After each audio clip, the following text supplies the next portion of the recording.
Hi everyone, it's Cindy from Bonnie Sewing Center, and this week's tutorial is going to be this beautiful 3D ombre table runner.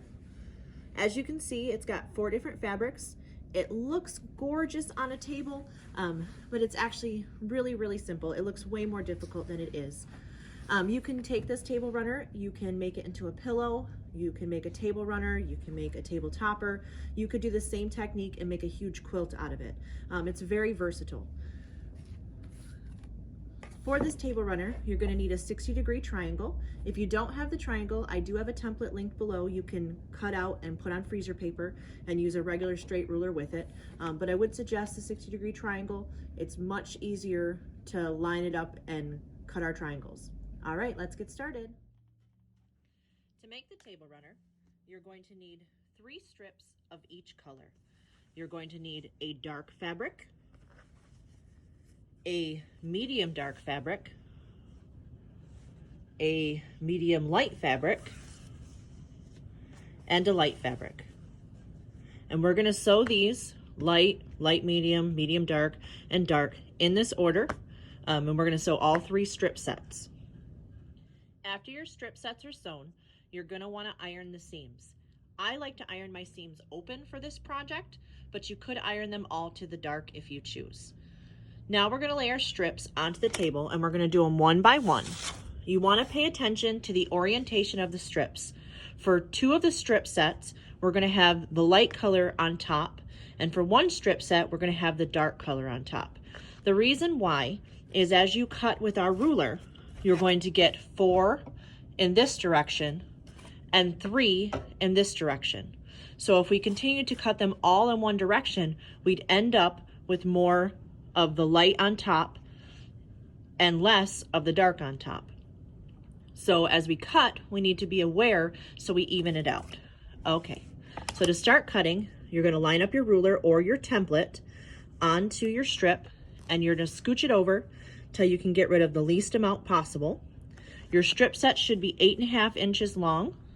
These are 2.5 inch strips, so that should be 8.5 long. So we're going to line up our ruler.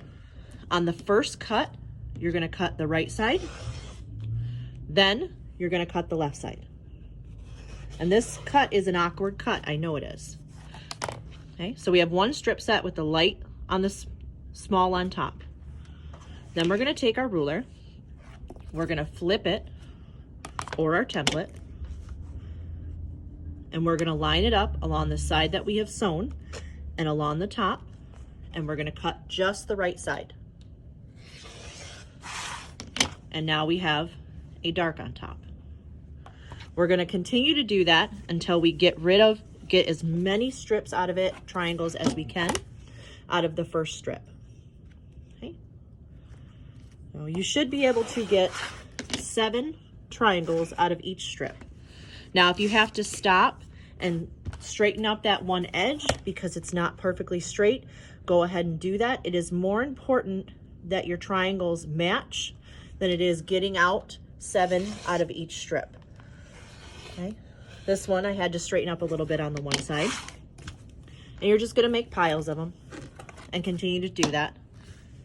I'm going to go through this whole strip for you, and then I'm going to show you the second strip. Okay. Flip it up. And again, if you have to trim a little bit off because it's not perfectly straight, that's okay. Do it now. That way when we put our table runner together, they line up perfectly. Oh, I missed a little bit there. I think it's time to get a new blade. If you're like me, I will use the blade until it is duller than duller and duller and duller, in the hopes that maybe somehow it'll magically sharpen itself, but it never does. See how this over here is a little bit extra? We're going to go on the right side, and then we'll go ahead and we'll trim it off over here too. And I've got a little, I am going to have to change my blade before we do the next one.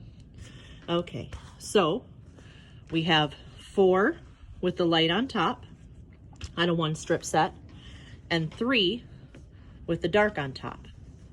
So our second strip set, we're going to lay it with the dark facing up.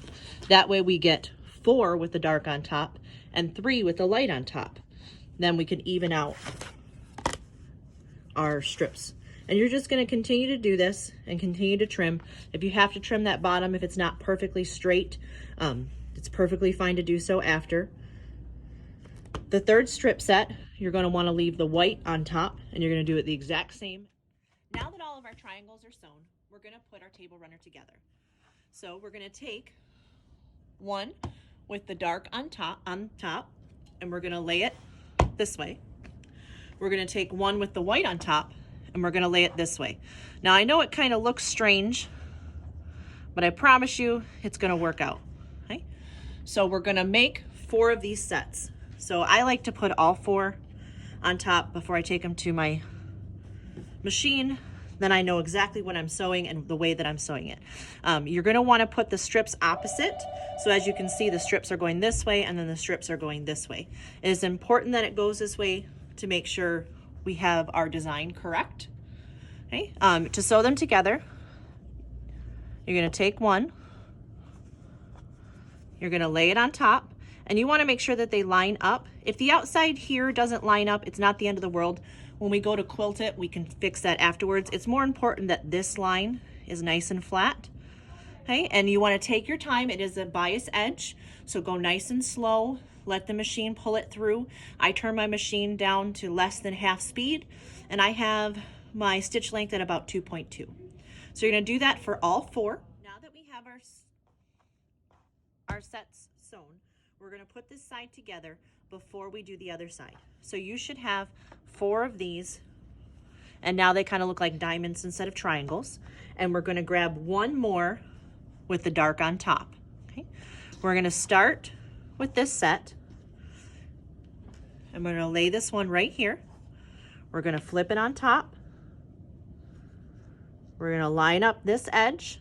We're going to pin it, and we're going to sew that edge. Now that we have the first 2 sets sewn together, we're going to add the third set. So we're going to do the exact same thing. We're going to lay it on the bottom, flip it up.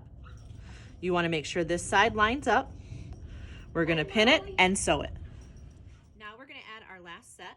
So we're going to lift it up. We're going to do the exact same thing. We're going to lay it along the bottom, flip it up, make sure it lines up nice and clean, and then sew across. Make sure you're opening these seams for the next step. Now that we have that one sewn, our final step for the left-hand side is to put one more piece on the bottom. So we're going to take it, flip it up, and we're going to sew across that seam, and then the left side of our table runner is complete. We're going to complete our right side now. So we're going to take one with the dark side on the top and one with the light side on the top, and we're going to turn them this direction, and we're going to make 4 of these. I like to lay them all on top of each other. Okay. And then we're going to sew these sets together. So just like the other side, we're going to take one and one. We're going to flip it on top. Now we're focusing on this seam here, and we're going to sew along this seam and open that seam. We're going to continue sewing them together until we have all 4 sets completed. Now we're going to put them together. We're going to put them together just like we did the other side.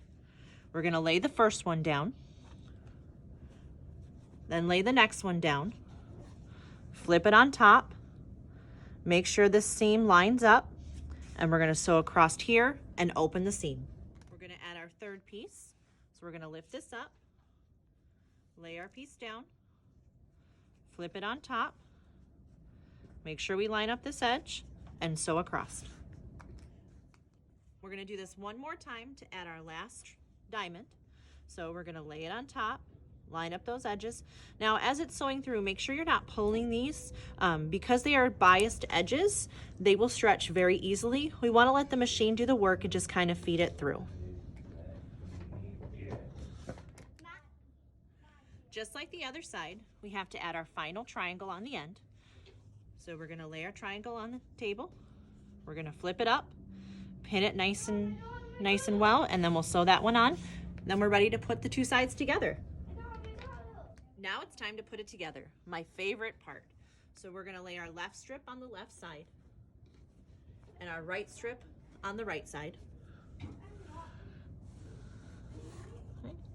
We're gonna pin it together and our top is done. You wanna make sure when you pin it together that you pay attention to these points, and opening up your seams will really help to lay those points to get them to lay flat.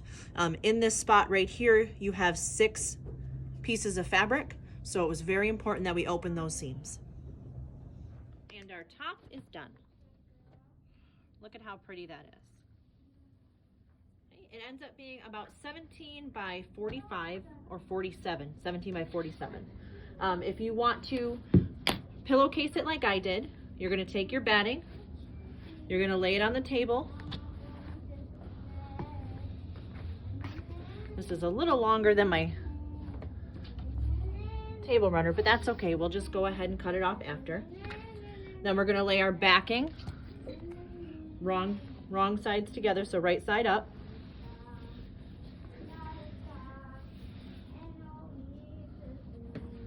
Okay. And I gotta give this a good press, but okay. Then we're gonna lay our table runner, wrong side up. You're gonna trim your batting and your backing to match your top. Then you're gonna sew all the way around, leave a nice hole for turning. I like to leave a hole big enough I can put my hand through. For a larger project, I don't wanna fight through a little hole, so leave yourself some room. It's only a couple more inches to hand stitch, but it saves so much time. Now that it's sewn all the way around, we're gonna turn it through our hole and see what it looks like. Here's what it looks like all turned. You're gonna hand sew the opening closed and quilt as desired. I quilted, I stitched in the ditch down the lines here and down the lines here to kind of make those triangles pop out. Look at how gorgeous that is. Alrighty, I won't see you next week. Next week is Sophia's birthday. She's gonna be 8 years old. So we're gonna spend the day with Sophia, but I'll see you the week after. Bye.